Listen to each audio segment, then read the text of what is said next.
Dear friends, I'd like to say some things that I said in the Beit Knesset, in the synagogue, on shvii, shel Pesach, the final day of Pesach. We are now in a sort of like a gap, I guess, in this war where there's discussions about possible ceasefires and things like that. So things are a little bit more quiet at the moment. So I'd like to talk about the Torah reading of today, of day of the seventh day of Passover. And this seventh day of Passover, according to our tradition, is the day that the Israelites passed through the what we call the Sea of Reeds, Yam Suf, which is also referred to as the Red Sea. And so it's a very literally a watershed moment in the history of the people of Israel. Now, in the Torah reading, there's something very strange. After the Song of the Sea, and after Miriam takes all the women and also dance and recite the Song of the Sea, we have a very interesting passage that they came to a place called Marah, which literally means bitter. And the waters there were bitter. And that's why they called it Marah. And the people complained and said, how are we supposed to drink? And Moses cries out to God, and God shows him a tree. Now, in Hebrew, vayorehu actually can also mean, and this is the way it's translated by Unclus into Aramaic, vayorehu mean he teaches him that there is a tree. And he puts this tree into the water, and the water now becomes potable. It becomes sweet. And there, and then of course the water was possible to drink. Sham sam lo chok umishpat v'sham nisahu, which means, and there he gave them his precepts, the chok, the laws, and the mishpatim, and the precepts, and there were they tested. Now, depending on how you understand the word nisahu, it could also mean to raise them up, but very often it's understood as to be tested. Vayomer, and he said, Moses said, Im shamot ishma l'kol Hashem Elohecha, if you shall hearken and listen to the words of the Lord your God, vayashar beinav ta'aseh, and you shall do that which is upright in God's eyes. V'azanta l'mitzvotav, you shall keep his commandments. V'shamarta kol chukav, and all his precepts. Kol ha'machala, asher samti b'mitzrayim, all of the plagues or all of the maladies, the sicknesses that I put on Egypt, I shall not put upon you, ki ani Hashem rofecha, for I, God, am your healer. Now, this is a very interesting thing, this idea of God being the healer of the people of Israel. We find in different places God is the salvation, God is the redeemer, but God as the healer, I find, is an interesting idea. And it's in the same verse. It talks about keeping the commandments and the precepts. In Hebrew, chukim umishpatim. Normally, chukim represent commandments which are self-evident. Chukim are commandments which are non-self-evident, and mishpatim are commandments which are self-evident. Something which is sometimes the term used by for these ideas by Saadia Gaon is what we call shvii v'sichli. The self-evident are considered the laws of the intellect, and the ones that you hear are the ones which are not self-evident, which means you hear them, you don't understand, but there is a meaning to them. That's why I call them not self-evident. Like chatnez, mixing of wool and linen, that you can look for reasons for them, but it's not something which is self-evident. And there are many laws in that category. Now, what does it mean that the laws are connected to God's being a healer? And what does it mean that God is our healer? Does it mean to lengthen your days? Does it mean that if we keep the commandments, we'll live longer? Well, we do have a concept like that in the Talmud and Brachot. There is a story that somebody told Rabbi Yochanan, first generation of Amoraim, because Savi Bavel, there are old people, the old Jews in Babylonia. And the Talmud said he was surprised, because after all, it says in Devarim, chapter 11, Leman Yerbu Yemechem V'mei B'nechem Al Ha'adama Asher Nishba Hashem Lavotechem, in order to multiply your days on the land that God gave you. So theoretically, Jews are only supposed to be old when they're living on the land that God gave us, which is the land of Israel. But then he heard, they told him, well, these people, they come early in the morning to the synagogue for the morning service. They come late at night for the evening service. Then he understood, okay, that can also do it. This idea of being in the synagogue and prayer and this connection to God can also give a long life, according to Rabbi Yochanan. By the way, there have been studies done about community, the idea of being in a religious community in a society that cares about you. Very often religious societies put a lot of emphasis on community, and of course this also has been noticed to help with longevity. But I want to tell another story, and that is, there's a book by Viktor Frankl. Viktor Frankl wrote a book called Man's Search for Meaning. It was the first book he wrote after his Holocaust experience in Auschwitz, where he and his new wife, Tilly, were both sent to Auschwitz. They were separated, of course, the men and the women, and he didn't see her during the war. She disappeared. He lost basically all his family and tried to reinvent it. Well, I would say keep himself going after the war and, rebuild himself after the war. In his book, Man's Search for Meaning, he tells a few stories which I think are an important idea for what I'm trying to say. One of them is that he comes into the camp, and he says when he first came into the camp, he had a copy of his of a manuscript of his that he was working on, which later on he's going to call logotherapy. And as he comes in, of course, you have the Zunder commander, which were the Jews who the Nazis designated to take the people and take away all their whatever items they had from their from food or clothing. Excuse me, food probably not, but clothing and jewelry and whatever. And they were the first ones that they would meet. And so he says to when the Zunder commander, who was a Jew, he says to him, I want you to know I'm hiding a manuscript. It's really important. So the guy looks at him, says, oh, yeah, very important. Then after a minute, he starts screaming at him. He says, you idiot, you don't even understand where you are.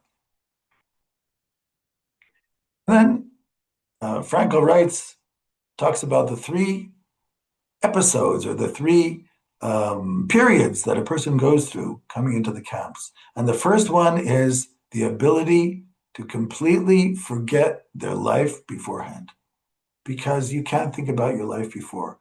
You have to concentrate on survival on a day-to-day basis, and sometimes hourly basis, and sometimes minute-wise basis. So everything else you have to wipe out from your mind in order to survive. Another thing that he discusses is at certain times, he says, in order to save his sanity, he would do a certain exercise. He would pretend that he is sitting in or standing in the auditorium in Vienna, where he would lecture in psychotherapy. He was a psychiatrist. And he would pretend that he's not in Auschwitz, and he's discussing the people in his bunk in Auschwitz and what they were going through. And this helped him detach himself, to try to investigate and do research as if at the same time that he's actually going through the experience, to detach his mind at various times from the experience. And then what he discovered was, as he was doing his sort of research every now and then on the people living in his bunk and others that he bumped into, so he started asking himself, who are the people here who have the greatest chance of surviving the conditions of Auschwitz in this, labor camp that is easily a death camp? and also was a death camp for those who couldn't work. And what he discovered was that the ones who had the greatest chance of survival were the ones who had some type of hope and belief. Now, that could be many things. It could be like in his case, where he was hoping to see Tilly, his wife, after the war would be over, and they would get back together and bring up a family. And he would imagine himself talking to Tilly and telling her the experiences and what they're going to do. And this gave him strength. It could be also somebody waiting to see other family members and reunite with their families. It could be somebody thinking of going back to their job where they were, that maybe they were happy. And it could be somebody who had a belief in God and felt that God was interacting with them and watching over them. All these forms of belief, which also gave hope, were things that gave people the strength to deal with the vicissitudes and the difficulties of their situation.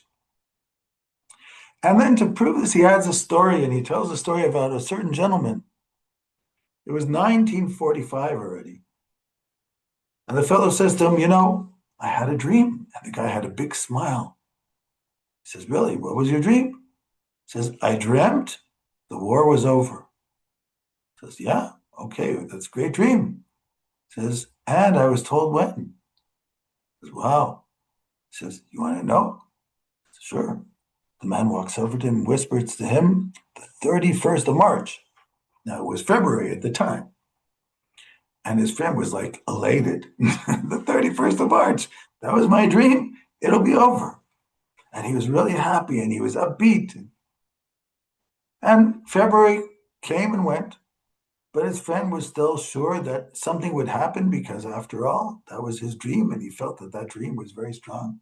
And they came into March, and the first week or two in March, his friend was absolutely fine and waiting and anticipating and seeing what really is going to happen. And then the third week of March came around. And then the fourth week of March came around, and it was already around 28th of March. And his friend was getting a little bit nervous because there weren't they didn't hear anything on the fronts that there's any difference in the meantime.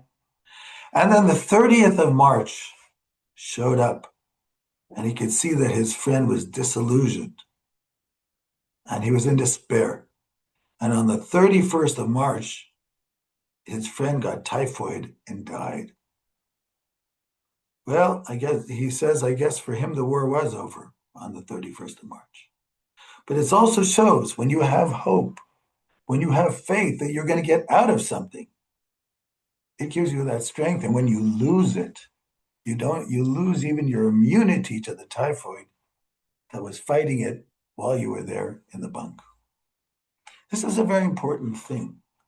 The idea of a belief in H. Kodesh, which is a book written by Rabbi Klonimus Kalman of Piaseczno, Klonimus Kalman Shapira. It was called the Rebbe of Piaseczno, and he had a yeshiva katana, a school for young boys in Piaseczno. And then during the war, of course, he was transferred by the Nazis to Auschwitz, remained there for 3 years until finally he was taken on the transports to Treblinka, where he met his death. In the Warsaw Ghetto, his sermons given on Shabbat, his drashot, he wrote in a book which was later called H. Kodesh, which, according to the legend, was put in a canister and discovered by some child who gave it to one of the army chaplains. What happened later was it was discovered by Avraham Duvdevani, a man of the Mizrahi, who on a trip to Poland went to the Ringelbaum collection of the Vilna Library and found it there and had it published. In the first drasha, the first sermon on Shabbat Shuvah, when he's talking to his congregation, he says, we're going through difficult times. And then he gives them, I would say, a technique. What can we do to help us withstand these times? And he says to them, pretend or think, maybe the word pretend he doesn't use. He says, think for a moment or imagine that the trials and tribulations that we are going through here in the Warsaw Ghetto say to yourself, I am doing this for the honor of God, because they took me here because I was a Jew, and I'm remaining a Jew out of my belief in God, and I'm honoring God. So all the trials and tribulations that I'm going through in honor of God. That will help you a little bit withstand it. It's what we call a little bit guided imagery.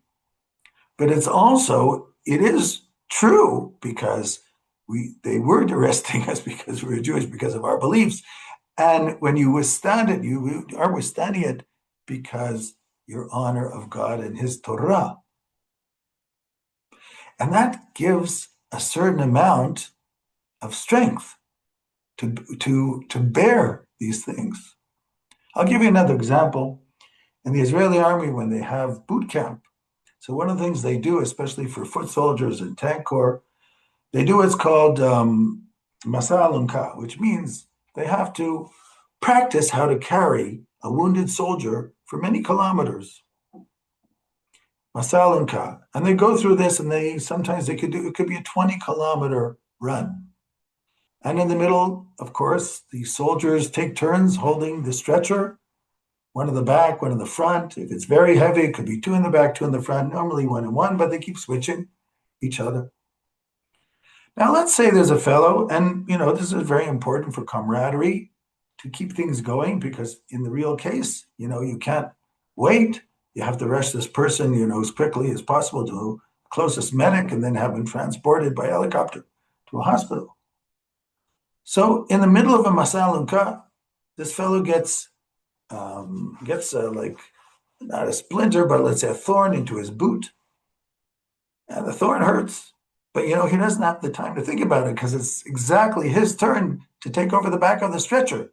So he takes over the back of the stretcher and says, okay, I can't think about this now. I've got to, for the rest of the group, I have to do this properly. And he does it. And he carries it for that last 5 kilometers until they get back to the base. And then they get back to the base. And the whole time he was focused on what he has to do. Now he's unfocused. He goes to his room, takes his boot off, sees the thorn, and it really hurts. Right?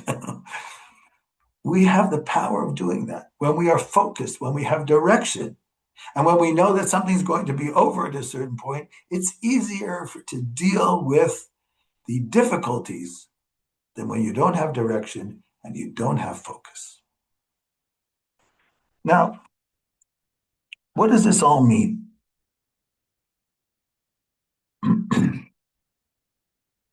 Faith is part of the human psyche. It's a natural part. Now, many times we talk about mind and body. Yes, there's body and there's mind. Then you can ask the question, is mind something we imagine, or does it actually exist? I'm not going to go into that question at the moment. But I'm saying there's mind and body. But there's not just mind and body. There's body, there's mind, and there's spirit. And the spirit, that sort of untangible spiritual part of the human being, if you want to call it that, is real. And it's real because it is actually also part of our psyche, despite the fact that it's slightly above us. The Talmud says that the average human being is 3 amot high, which means 3 ells or 3 cubits high. Now, a cubit in the Bible is approximately, it's actually from here to here, from your elbow to the end of all the measurements, biblical measurements, have to do with the human body. You have an etzba, which is a finger, and then you have the cubit, which is the length of the arm to the elbow, and you have also you have feet, right? So, and 3 feet is a yard. So the average human being was 3 cubits high until the head, which is about 1.50 meters. And based on the skeletons of Roman soldiers, it appears that the average height actually was 1.50 meters. So these guys were not very tall, but they were sometimes quite cruel. And yeah. So that seems to be in the Second Temple period, the average height.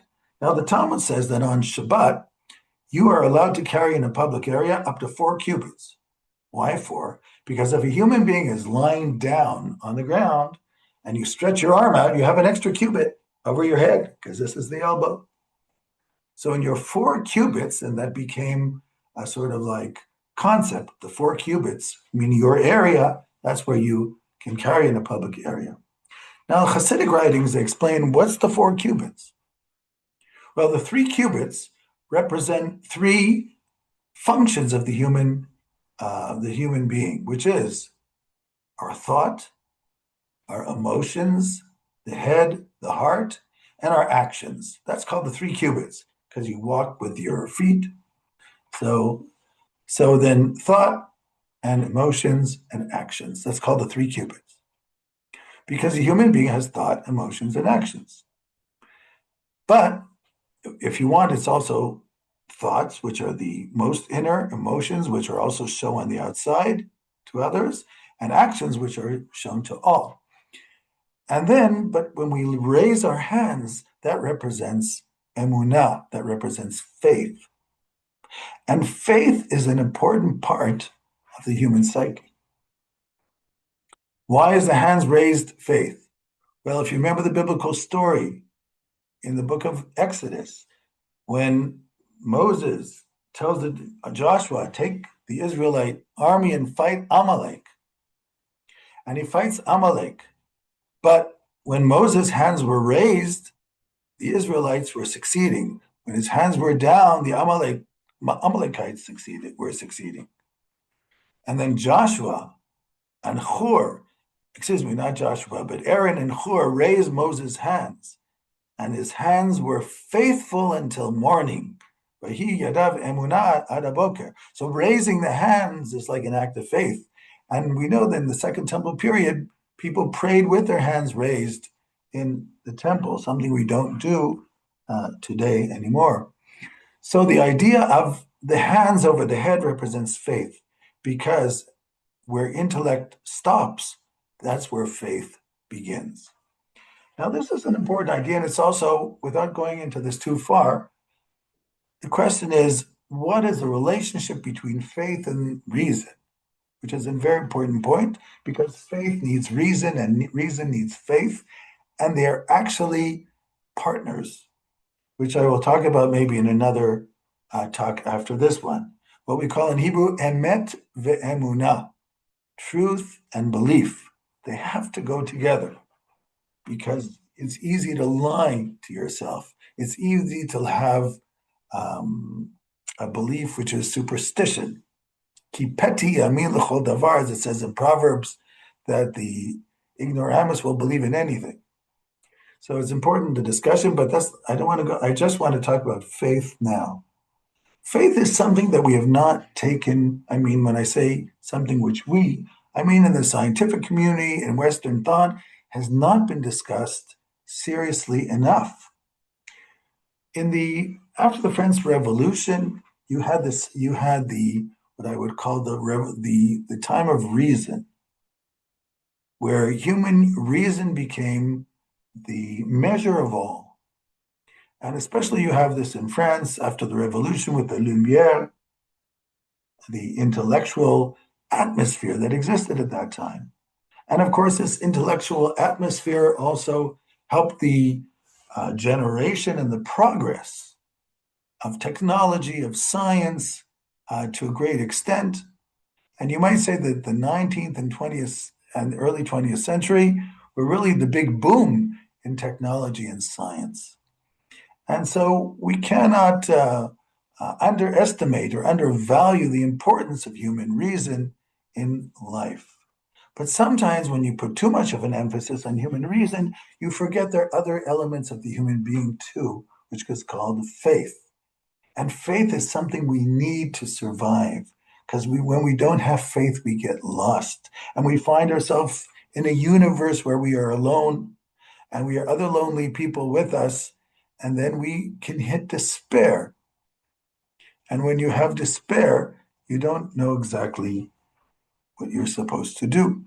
And life looks very different. And in Israel, too, by the way, we have a very large segment of the population. I would call it the faith camp. which means Jews who are very connected to their Jewish identity. Plus, you have, of course, you have variations. You have the ones who keep all the commandments. You have also the insular Haredi community or ultra-Orthodox, which make it the main focal point of their lives. You have the regular religious society, which creates a balance between their jobs and their occupations and their study and their life. And then you have, of course, the, let's say, more traditionalist, who it influences their lives, but maybe not as much. And then you have the secular camp. The secular camp also, you have secular who, let's say, it still means something to them. Then you have the more extreme secularists that for them have replaced completely their, let's say, Jewish values with what they understand as Western values. Not that there's any problem with liberal values in general, but sometimes when you replace what you have, it sometimes can be understood in a different way, especially when you are running away from something. And in the war that we're in right now, we can see the difference.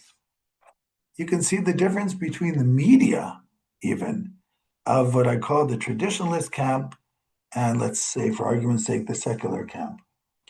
In the media of the traditionalist camp, and for those who are here in Israel, I'll say just it's not 100%, but it's, let's say, on channel 14, on some of the YouTube channels like Tov, some of the even the ultra Orthodox YouTube channels, they're constant talking about the gains of the war, the amazing things that happen in the war, miracles that happen in this war, and I guess from the outside it's definitely true, and the fact that we are on the way in good times and the light can be seen at the end of the tunnel. And this is said all the time, even by families who have lost loved ones in this war, as soldiers or unfortunately also by the terrible ballistic missiles that have been sent by the Iranians, including these cluster bombs, which are against international law, but nobody seems to say anything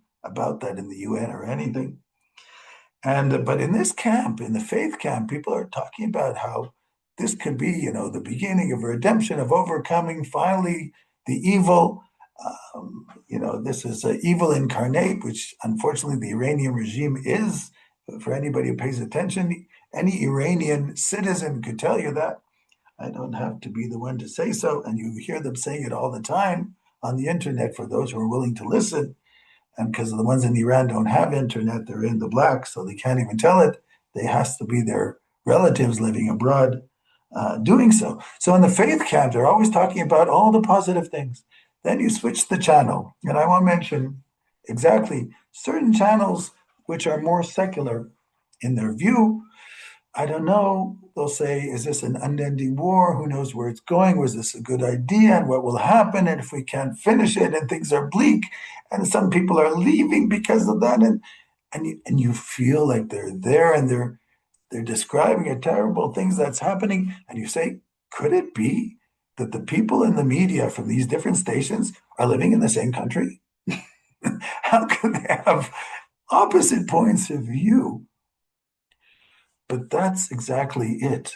When you have a faith, and you even have a faith that has scripture, not just faith, and the scripture describes certain things that will probably come to pass in the prophets, and you see it happening, you say to yourself, wow. So if I see the trials and tribulations happening and the difficult things, that means the good things are going to be happening at the end too, because that's what it says. The Talmud tells a story about Rabbi Akiba from the 2nd century with some of the scholars with him, like Rabbi Tarfon, Yossi Aglili, Rabbi Chia Gadol, and they're walking on Mount Scopus, overseeing the Temple Mount in Jerusalem. And this is after the temple was destroyed. And they see a fox running on the Temple Mount. And Rabbi Akiva starts to laugh. And all of them are crying. They're saying, a fox is running on the Temple Mount. That was a place that only the high priest could go into the Holy of Holies once a year. And everybody was afraid. And look at these foxes. And they say, Akiva, why are you laughing? It's a terrible situation. Kiva says, no, this is part of the prophecy. It says that Jerusalem will be destroyed, Micah says. Vishualim hilchubo, and foxes will run on the Temple Mount, on Jerusalem. It says in the prophecy. But it also, there's a prophecy that says in Zechariah that od yeshvus kemim eskemunot b'chovat Yerushalayim, that the elderly will sit in Jerusalem and they'll live till a ripe age, and children will be playing again in the streets, and everything will be rebuilt. Now, I said to myself, could this happen? So until I didn't see the foxes, which were the first prophecy, and the destruction of Jerusalem, I never thought the second prophecy would happen. But now that I see the foxes and the destruction of the Temple Mount, exactly like the prophecy, I know that the second prophecy will also happen, and it'll be rebuilt, and elderly and children will play in the streets of Jerusalem again, because that's what faith does. That is what faith does. And it creates a whole different way of looking at it. And it gives you a strength which you didn't know that you had before. Body, mind, and spirit. Only that way a human being can live. In my next talk, I'll talk about the relationship between spirit and reason, or between faith and reason. In the meantime, I wish everybody Shabbat Shalom, Shalom Shalom, and peace on Israel and the world at large.